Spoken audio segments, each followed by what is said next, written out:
maske bizim sağlığımız için. Evet. Biz kimseye ceza yazmak istemiyoruz. Bizim derdimiz toplumumuzun sağlığını. İnşallah her şeyi yaparız.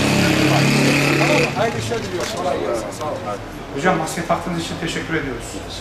Bu konuda da diğer vatandaşlarımıza uyarıda bulunacağınızı biliyoruz.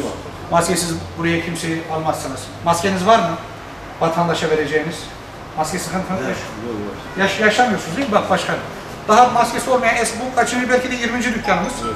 Maskesi olmayan bir esnafa denk gelmedi. Allah razı olsun. Koronavirüsle mücadelede sizleri yanımızda görmek istiyoruz. İnşallah. Yani siz buradan maskesiz bir müşteri almadığınız zaman, ona bir maske verdiğiniz zaman bize en büyük yardım yapmış olursunuz. Kesinlikle. İnşallah bu virüsten bir an evvel kurtulacağız. İnşallah. Sizden de desteğiyle. Allah razı olsun. Evet. Sağ olun efendim. Başkanım da anlattığı gibi tabii yani devletimizin sayesinde bize vesile olarak bize buğday pazarında yer açtılar. Allah razı olsun. Esnaflar burada çalışıyoruz. Mutluyuz yani vesile oluyorsunuz, destek oluyorsunuz. Biz mutluyuz. Allah razı olsun. Bir koronavirüs salgınıyla mücadele ediyoruz Türkiye çapında. Tabii biz devletin tüm kurumları teyakkuz halindeyiz ama burada vatandaşlarımızı da yanımızda görmek istiyoruz. Sizler burada maskesiz müşteri almadıkça ya da maskesiz olana maske verdikçe bizim bu mücadelemize katkıda bulunacaksınız.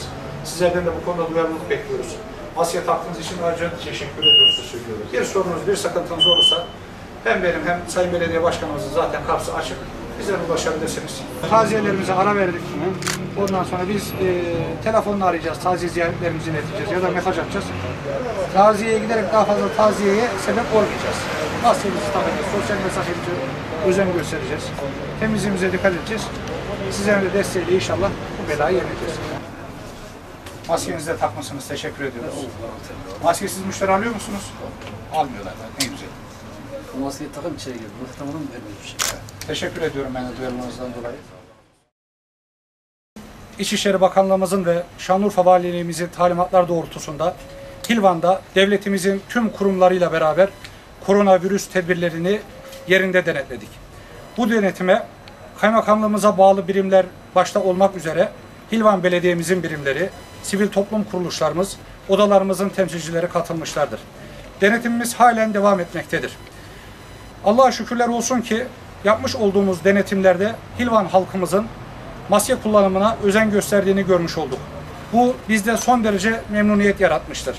İnşallah bugünden sonra da halkımız aynı duyarlılığı göstermeye devam edecektir. Buradan bir kez daha hatırlatmak istiyorum. Geçtiğimiz hafta almış olduğumuz kararla maskesiz ticari işletmelere girilemeyeceği konusunda karar aldık. Ayrıca yine taziyeleri de koronavirüs süresince erteledik. Buradan vatandaşlarıma sesleniyorum. Yapacağımız taziyeleri telefonla gerçekleştirelim. Mesaj atalım. Taziye ziyaretlerine giderek daha fazla taziyeye sebep olmayalım. İnşallah bu koronavirüs vakasını atlattıktan sonra yine toplumumuzla beraber kucaklaşmaya, birliğimize, beraberliğimize kaldığımız yerden devam edeceğiz. Burada bizim koronavirüsle dikkat etmemiz gereken şey 3 tanedir. 1. Sosyal mesafemize dikkat edeceğiz. 2. Temizliğimize dikkat edeceğiz. 3. Maske takacağız. Mümkün olduğunca temastan kaçınacağız. Düğün yapacak vatandaşlarımıza sesleniyorum. Düğünlerimizde de inşallah sosyal mesafeyi koruyalım. Bu söylemiş olduğum tedbirlere riayet edelim. Temaslı oyunlardan kaçınalım. İnşallah bu virüs geçtikten sonra bizler de sizlerle halay çekmek istiyoruz. Oyun oynamak istiyoruz. Ama şu süreçte herkesin birbirine destek olması gerekmektedir. İnşallah tüm bu kurallara riayet ederek hem ilçemizde hem ülkemizde koronavirüs belasını yeneceğiz. Unutmayalım ki hiçbir virüs alacağımız tedbirlerden daha güçlü değildir. Teşekkür ederim. Evet, bugün ilçe kaymakamımız Coşkun Bey ile beraber, daire amirlerimiz, sivil toplum dernekleriyle beraber ilçe esnafımızı ziyaret ettik. Kaymakam Bey hem esnafımızla tanıştı. Beraber yaptığımız gezide esnaflarımızın maske konusunda çok dikkatli olduklarını, her esnafın yanında maske bulunuyor. Gelen müşterilere maske ikramı da yapılıyor. Bu bizi sevindirdi.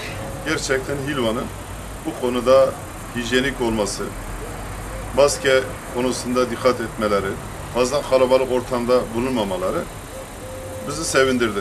Zaten Sayın İçişleri Bakanımızın, Sayın Abdullah Ergin Valimizin sürekli yazışmalar, kaymakamlık makamına bütün birimlere gelen yazılarda Kaymakam Bey'in de dediği gibi bugünlerde mümkünse kalabalık yapmayalım, fazla davetiye dağıtmayalım.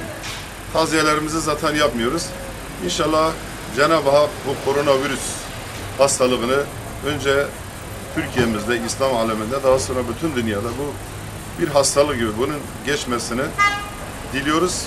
Bu hastalığın geçmesi de işi olmayan vatandaşlarımızın kendi evlerinde kalmaları, gereksiz yere gitmemeleri, taziyeleri telefona bildirmeleri.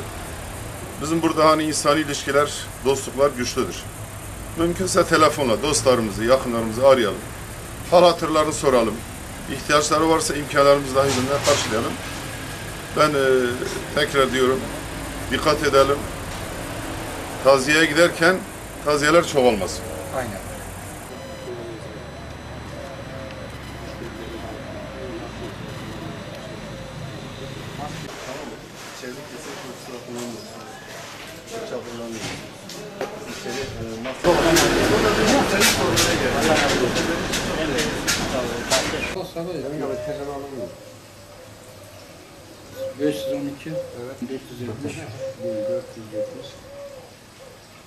Gelen müşterilerin ateş ölçümleri yapılıyor.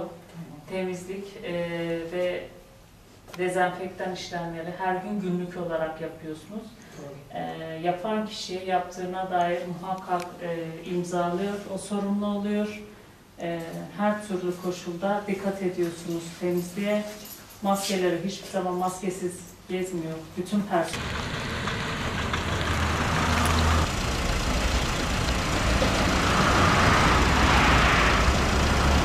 Yolcular arasında sosyal mesafe olacak. Yani şimdi burası kalabalık. Sosyal mesafe uygun şekilde bulunuyor.